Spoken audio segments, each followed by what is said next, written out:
विद्यार्थियों, आप सबका स्वागत है मेरे YouTube स्टडी जी के ज्ञान में। तो प्यारे विद्यार्थियों, आज का हम एलडीसी के मोस्ट इम्पोर्टेंट पर्सन जी के हिस्ट्री के देखेंगे, जो आपके मोस्ट इम्पोर्टेंट रहने वाले हैं। इसके लिए मैं आपके लिए ये मॉडल पेपर लेके आया हूँ।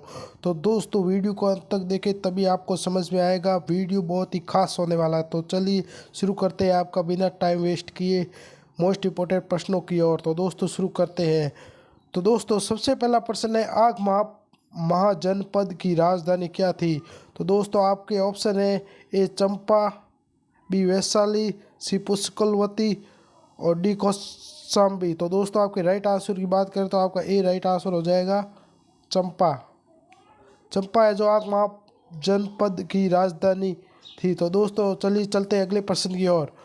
अगला प्रश्न आ चुका है, हर्क्याक वंश का संस्थापक कौन था? तो दोस्तों, आपके ऑप्शन है शिशुपाल, बिंबिसार, अजंतासुर और उद्दान। तो दोस्तों, आपके राइट आंसर की बात करें तो आपका बी आंसर राइट आंसर हो जाएगा बिंबिसार, जो कि है हर्याक वंश का संस्थापक था। तो चलिए चलते हैं अगले प्रश्न की ओर।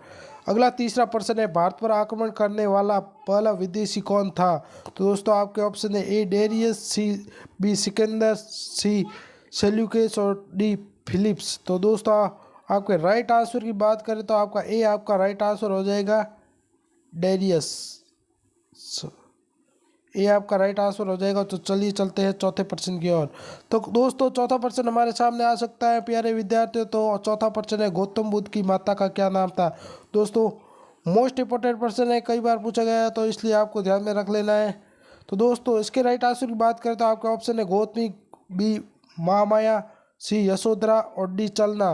तो दोस्तों, आपके राइट आंसर की बात करें तो आपका बी राइट आंसर हो जाएगा महामाया। बी आपका राइट आंसर हो जाएगा। चलिए चलते हैं अगले प्रश्न की ओर। तो अगला प्रश्न पांचवा है, झेलम का युद्ध किसने लड़ा था?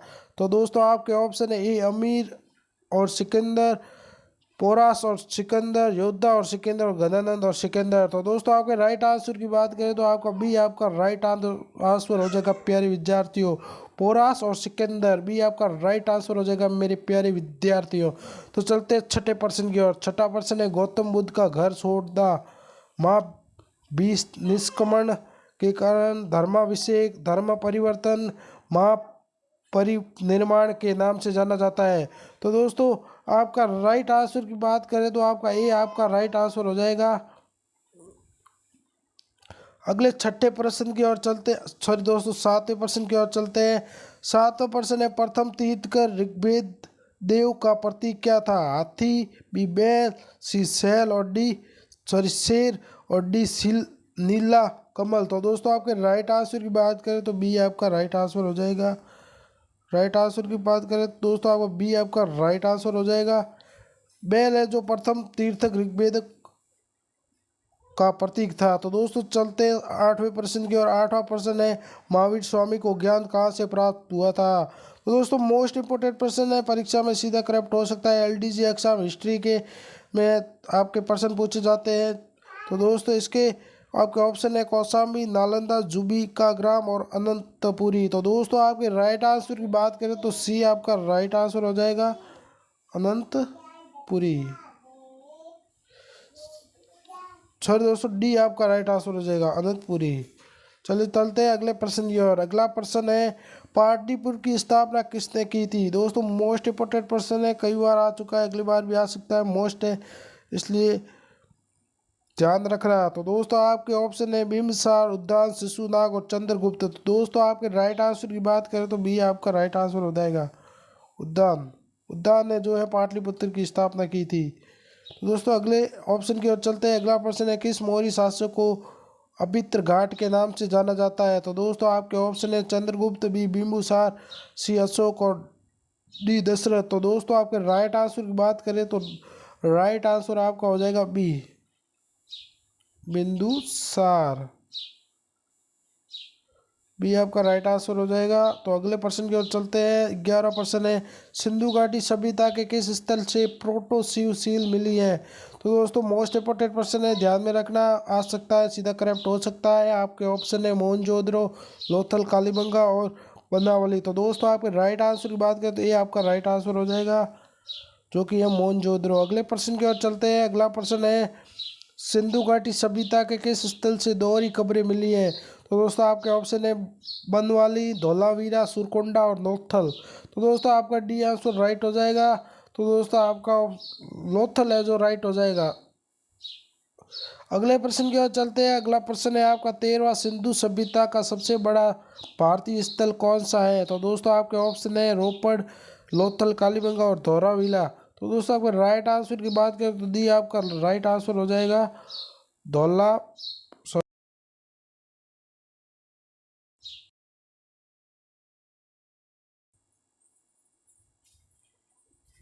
तो दोस्तों सिंधु घाटी सभ्यता का सबसे बड़ा भारतीय स्थल कौन सा है? तो दोस्तों आपके ऑप्शन है रोपड़, लोथल, कालीबंगा, धौलावीरा। तो दोस्तों आपके राइट आंसर की बात करें तो आपका डी आपका राइट आंसर हो जाएगा धौलावीरा। धौलावीरा। अगले प्रश्न की ओर चलते हैं प्यारे विद्यार्थियों। अगला प्रश्न है 14 भारतीय प्राचीन सभ्यता में इनमें से किस स्थान की तांबे की आपूर्ति की गई है? तो दोस्तों मोस्ट इंपोर्टेंट प्रश्न है। आपके ऑप्शन है खेतरी, कोलार, किद्दर, अफगानिस्तान। तो और आपके राइट आंसर की बात करें तो ये आपका राइट आंसर हो जाएगा खेतड़ी। अगले प्रश्न की ओर चलते हैं। अगला प्रश्न है 15वां कालीबंगा इनमें से किस राज्य की में स्थित है? दोस्तों मोस्ट इंपोर्टेंट प्रश्न है, एग्जाम में हर बार पूछा जाता है। तो दोस्तों आपके ऑप्शन है हरियाणा, गुजरात, राजस्थान, पंजाब। तो दोस्तों आपके राइट आंसर की बात करें तो दोस्तों आपका राइट आंसर है ए हरियाणा है, जो कालीबंगा हरियाणा राज्य में स्थित है। अगले प्रश्न की ओर चलते हैं। अगला प्रश्न 16वां है, जो इनमें से किस स्थल से 7 अग्नि वेदी प्राप्त हुई है? तो दोस्तों आपके ऑप्शन है कालीबंगा, रंगपुर, मोहनजोदड़ो, अमीरी। तो दोस्तों आपके राइट आंसर की बात करें तो ये आपका राइट आंसर हो जाएगा, जो कि है कालीबंगा। तो दोस्तों अगले प्रश्न की ओर चलते हैं। अगला 17वां प्रश्न है ऋग्वेद में कितने सूक्त हैं? तो दोस्तों याद रखना, वैसे आपको याद होंगे, हर बार हम पढ़ते हैं। तो दोस्तों पूछ भी सकता है एग्जामिनर ऋग्वेद में कितने सूक्त हैं। तो दोस्तों आपके ऑप्शन है 1014, 1016, 1028 और 1046।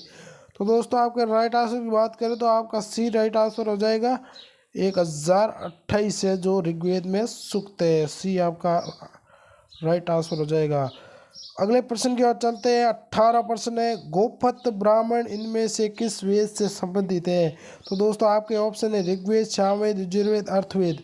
तो दोस्तों आपके राइट आंसर की बात करें तो आपका डी आपका राइट आंसर हो जाएगा अर्थवेद। अर्थवेद है जो गोपथ ब्राह्मण अर्थवेद से संबंधित है। तो अगले प्रश्न की ओर चलते हैं प्यारे विद्यार्थियों। अगला प्रश्न है अष्टाध्यायी किसने लिखी थी? तो आपके ऑप्शन है पारनी, यास्क, पतंजलि और भास ने। तो दोस्तों आपके राइट आंसर की बात करें तो ये आपका राइट आंसर हो जाएगा पारनी। तो दोस्तों अगले प्रश्न की ओर चलते हैं प्यारे विद्यार्थियों। अगला 20वां प्रश्न है वैश्विक दर्शन का प्रतिपादन किसने किया था? तो दोस्तों आपके ऑप्शन है कपिल, जैमिनी, उल्कूत, कणाद और डी पंदरायण। तो दोस्तों आपके राइट आंसर की बात करें तो आपका सी आपका राइट आंसर हो जाएगा उलूक कणाद। तो दोस्तों अगले प्रश्न की ओर चलते हैं। अगला 21वां क्वेश्चन है चंद प्रगोत किस महाजनपद के शासक थे? दोस्तों मोस्ट इंपोर्टेंट प्रश्न है, स्टार लगा देना,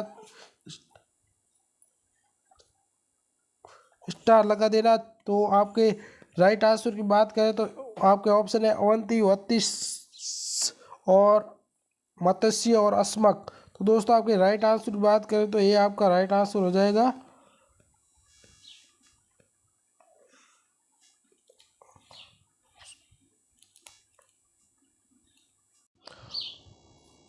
तो दोस्तों चंद प्रगोत किस स्पर्धा महाजनपद के शासक से? तो दोस्तों आपके ऑप्शन है अवंती, मत्स्य और अस्मक। तो दोस्तों आपके राइट आंसर की बात करें तो ये आपका राइट आंसर हो जाएगा अवंती। तो तो दोस्तों थोड़ी गड़बड़ हुई इसलिए बाहर जाना पड़ा। तो चलिए चलते हैं अगले प्रश्न 21-22 की ओर। टाइम वेस्ट बिना किए प्यारे विद्यार्थी। तो आपका प्रश्न है अर्थशास्त्र किसने लिखा था। मोस्ट इंपोर्टेंट प्रश्न है। तो दोस्तों याद रखना है आपके ऑप्शन है चाणक्य, कालिदास, कुमार गुप्त, कर्ण। तो दोस्तों आपके राइट आंसर की बात करें तो आपका राइट आंसर हो जाएगा ए, चाणक्य ने है जो अर्थशास्त्र लिखा था। तो दोस्तों अगले प्रश्न 23वें की ओर चलते हैं। मोस्ट इंपोर्टेंट होने वाला है। भद्रबाहु के साथ चंद्रगुप्त के दक्षिण प्रवास का उल्लेख इनमें से किस शास्त्र में मिलता है। कल्पसूर्ण, मद्रा राक्षस, पुल्लीवन और भद्र चरित्र। तो दोस्तों आपके राइट आंसर की बात करें तो ये आपका राइट आंसर हो जाएगा कल्पसूत्र। दोस्तों नए हो तो चैनल पर लाइक, सब्सक्राइब और कमेंट जरूर करना, जिससे कि और आपके फ्रेंड्स के पास ही ज़रूर वीडियो भेजना, जिससे कि उनको भी हेल्प मिल सके एलडीसी एग्जाम में तैयारी करने की। तो दोस्तों आपके अगले प्रश्न की ओर चलते हैं। 24वां प्रश्न है मुद्रा राक्षस किसने लिखा था। मोस्ट इंपोर्टेंट प्रश्न है दोस्तों, कई बार आ चुका है, अगली बार भी पूछा जा सकता है, सीधा करप्ट हो सकता है। तो दोस्तों आपके राइट आंसर की बात करें तो ये आपका राइट आंसर हो जाएगा विसर विसर्वदत्त, जो है मुद्रा राक्षस लिखा था विसर्वदत्त। अगले प्रश्न की ओर चलते हैं। 25वां क्वेश्चन है मृच्छकटिकम किसने लिखा था। तो दोस्तों आपको ऑप्शन है विशाखादत्त ने, शूद्रक ने, बंद भट्ट ने, भास ने। तो दोस्तों आपके राइट आंसर की बात करें तो आपका बी आपका राइट आंसर हो जाएगा शूद्रक ने। तो अगले प्रश्न की ओर चलते हैं। अगला प्रश्न है अशोक के बोध गया आगमन की सूचना किस शिलालेख में मिलती है। तो दोस्तों आपके ऑप्शन है ए शिलालेख 1 में, बी शिलालेख 2, शिलालेख 8 और शिलालेख 13। तो आपके राइट आंसर की बात करें तो मोस्ट इंपॉर्टेंट रहने वाला है दोस्तों, ध्यान रखना है। तो आपके राइट आंसर की बात करें तो शिलालेख 8 में है जो अशोक के बोध गया आगमन की सूचना मिलती है 8वें शिलालेख में। 27वां प्रश्न है चाणक्य ने अर्थशास्त्र में राज्य कितने भागों का वर्णन किया है। तो दोस्तों आपके ऑप्शन है 4, 5, 6 और 7। तो दोस्तों आपके राइट आंसर की बात करें तो आपका डी आपका राइट आंसर हो जाएगा 7, जो कि चाणक्य ने अर्थशास्त्र में राज्य में 7 भागों में वर्णन किया था। दोस्तों अगले प्रश्न की ओर चलते हैं। अगला प्रश्न है अशोक ने कौन सा नया पद सृजित किया था। तो दोस्तों आपको ने सिद्धिदाता, समाकर्ता, प्रदेशा, धम्म मात्र। तो दोस्तों आपके राइट आंसर की बात करें तो आपका डी आपका राइट आंसर हो जाएगा धम्म महा मात्र। तो दोस्तों अगला प्रश्न 28वां है अशोक ने कौन सा नया पद सृजित किया था। मोस्ट इंपोर्टेंट प्रश्न है, स्टार लगा देना दोस्तों, आपको ध्यान में रखना है। आपके राइट आंसर की बात करें तो आपके ऑप्शन है सुन्नी दाता, सामकर्ता, प्रदेश और धम्म मात्र। तो दोस्तों आपके राइट आंसर की बात करें तो डी आपका राइट आंसर हो जाएगा धम्म मात्र। अगले प्रश्न की ओर चलते हैं। सर दोस्तों वो रिपीट में आ गया था। अगला 29वां प्रश्न है अशोक की पत्नी कौन थी। तो दोस्तों आपके ऑप्शन है त्रियुसिना देवी, करुवाती, ये सभी। तो दोस्तों आपके राइट आंसर की बात करें तो अशोक की तीनों ही पत्नियां थी।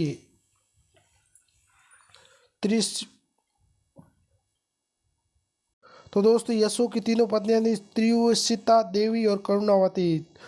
तो दोस्तों अगले प्रश्न की ओर चलते हैं। अगला प्रश्न है दीपवंश महावंश पाठ का संबंध किस देश से है। तो दोस्तों आपके ऑप्शन है ए श्रीलंका, बी वर्मा, सी थाईलैंड और डी कम्बोडिया। तो दोस्तों आपके राइट आंसर की बात करें तो ये आपका राइट आंसर हो जाएगा श्रीलंका। श्रीलंका